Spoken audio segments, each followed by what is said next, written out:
এখানে আসলে মানে এই হত্যার মূল রহস্য যদি আমরা বলতে চাই, তাহলে এই ছাত্র সে এই অনলাইন জুয়ার পেছনে আসক্তি, এটিই মূল কারণ। এই জুয়ার টাকা সে সংগ্রহ করার জন্য সে বাবার কাছে যেমন এর আগে প্রহসন করে, এবং সে এইরকম মানে চুরি ছিনতাইয়ের সঙ্গে যুক্ত ছিল, এবং সর্বোপরি এই হত্যাকাণ্ড।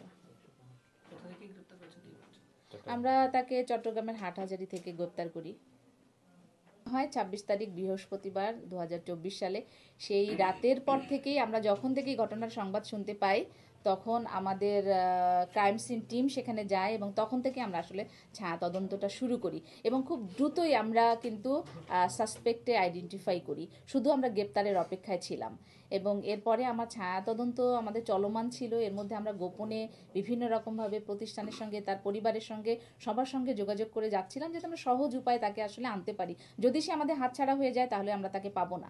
তো গতকাল যখন দুপুরের দিকে একটু আমরা সংবাদ পাই যে মেসেজটা কেমন মানে লিক হয়ে যাচ্ছে মনে হচ্ছে, তখন আমরা সিদ্ধান্ত নেই যে আমরা আর সময় ক্ষেপণ করব না। আমরা অতি দ্রুত তখন আবারও আমরা কুমিল্লাতে রেকি করি, এবং সেখান থেকে শিওর হই যে নোয়াখালীতে নাই, দুঃখিত, কুমিল্লা নয়, নোয়াখালীতে নাই। তখন আমরা চিটাংয়ে যাই, এবং হাটহাজারী থেকে আমরা ওখানে পৌঁছাই গভীর রাতে।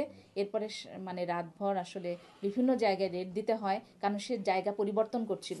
তার ওখানে কিছু আত্মীয় আছে, তার মামা আছে, তো তারা তাকে সেভ করার জন্য কিছু জায়গা পরিবর্তন করছিল, এবং আমরাও লেগেছিলাম, এবং শেষ পর্যন্ত আমরা আসলে ভোর রাতের দিকে তাকে গ্রেপ্তার করতে সক্ষম হই।